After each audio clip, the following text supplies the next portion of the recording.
TC Rádio, a rádio oficial de quem investe.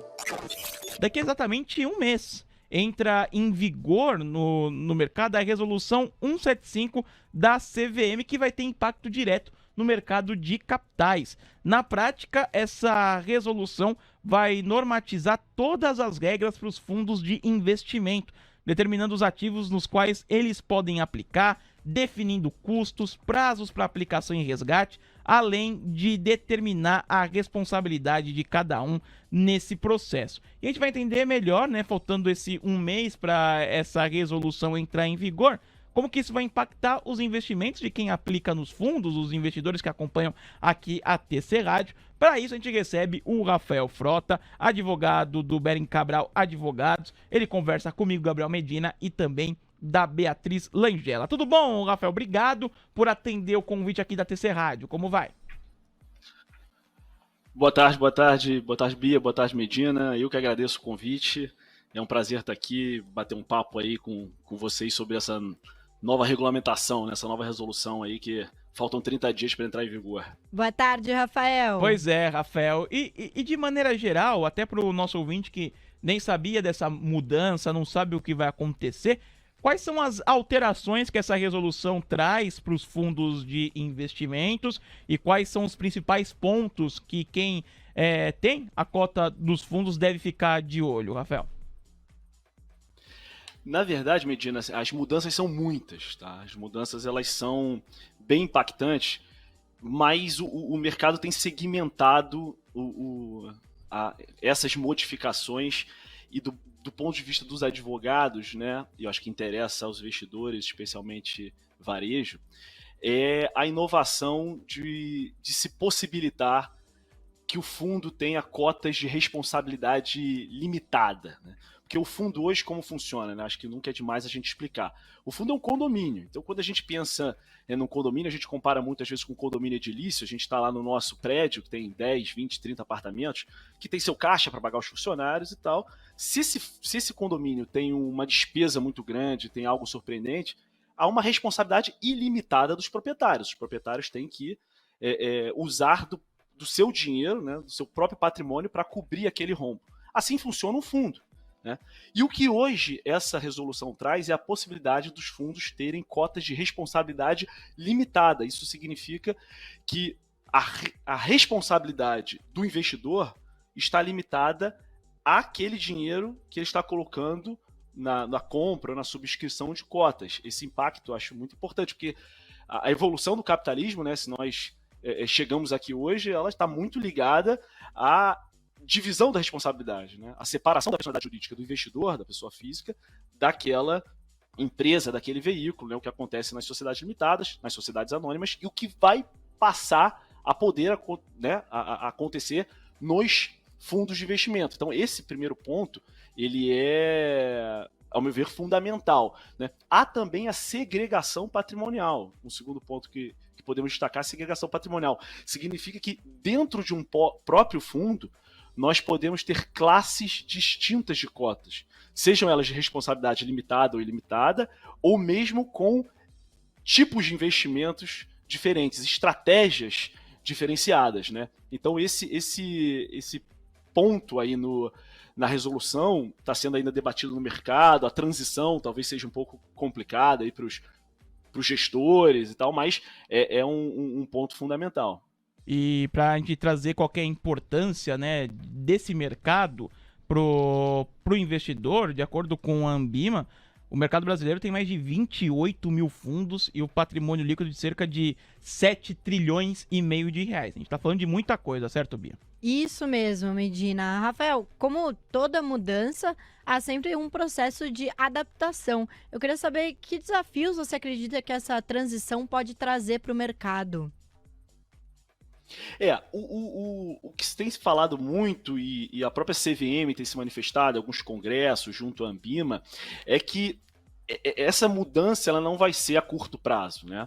Vai ser a médio ou mesmo longo prazo para que um sistema, até um sistema tecnológico, possa se adaptar a essa questão, por exemplo, específica da segregação de classes e da responsabilidade limitada ou a continuidade da responsabilidade ilimitada, né? Um ponto que já tem sido muito conversado entre CVM e os players e também a Receita Federal, é a forma como a Receita vai receber isso para fins de tributação, né? Porque quando a gente está falando de que os fundos terão patrimônios segregados, significa que cada classe de cotas dentro de um mesmo fundo vai ter um CNPJ responsável pelos seus investimentos, pelas suas despesas, né? Só que na interpretação literal da lei, para a Receita, o agente é o fundo, esse grande guarda-chuva.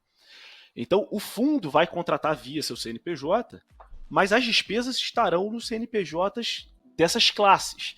Então, essa forma da Receita entender isso vai ser um grande desafio. E a conversa entre a CVM e a Receita, me parece, que, pelo que eu tenho ouvido, vai estar sendo muito boa, para poder, com isso, você dar mais dinamismo até mesmo para os investidores, né?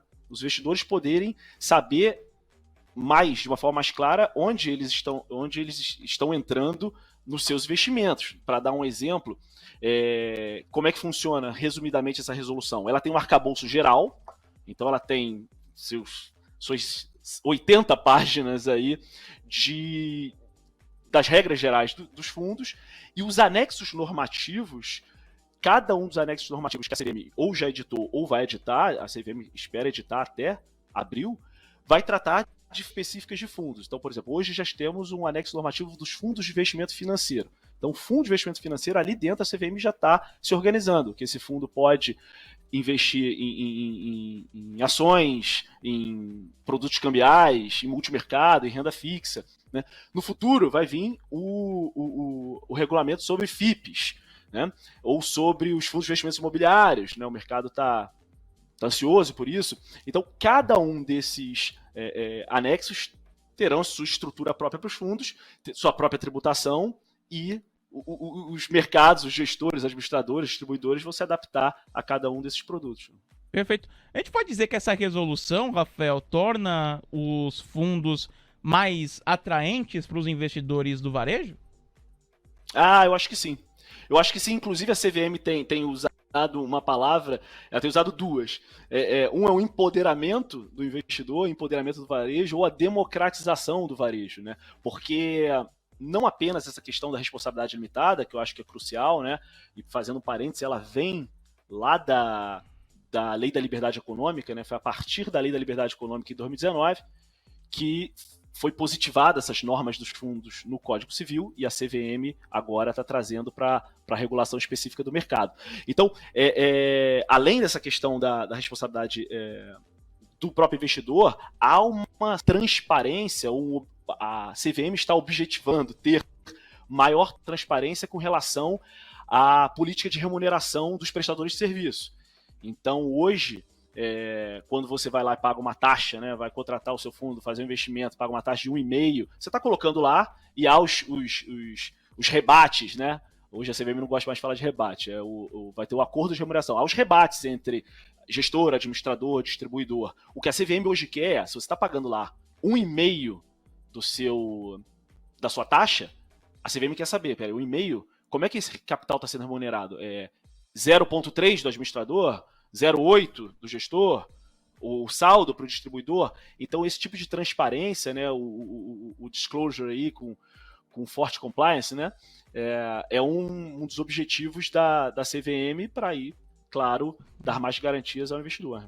E claro, né, Rafael, acho que é sempre bom a gente repetir esse trecho que você selecionou como um dos mais importantes, que é a respeito da responsabilidade. Vão existir as duas ainda, né? A responsabilidade limitada e também a ilimitada. Mas a grande mudança agora é que os fundos precisam deixar mais claro pro cotista, para ele ter ideia dos riscos de aporte. Se a gente puder, digamos, simplificar esse entendimento, seria mais ou menos isso? É isso. Na verdade, você vai ter dentro de um fundo, por exemplo, tentar simplificar, dentro de um fundo, você vai ter duas classes de cotas, uma, por exemplo, de responsabilidade limitada, outra de responsabilidade ilimitada. É claro que, sendo uma ilimitada, outra limitada, a sua política de investimento, a sua estratégia no mercado vai ser diferente, né? Então, eu, como investidor, posso querer tomar mais risco, né?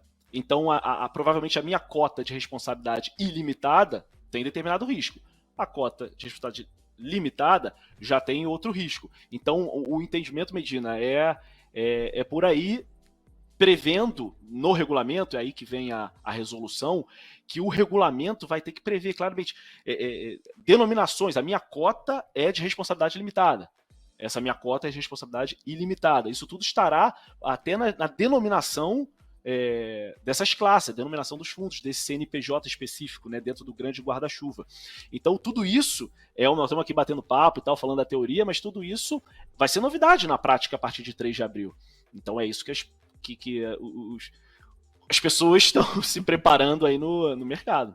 Maravilha. Rafael, obrigado pela participação aqui com a gente, explicando o que muda, porque é isso, tem muito investidor aqui que tem cotas em muitos fundos. Daqui 30 dias tem essa mudança de resolução e claro que impacta mesmo os investimentos ou até outras aplicações. Obrigado pela sua participação, um grande abraço a você, bom fim de semana e até a próxima.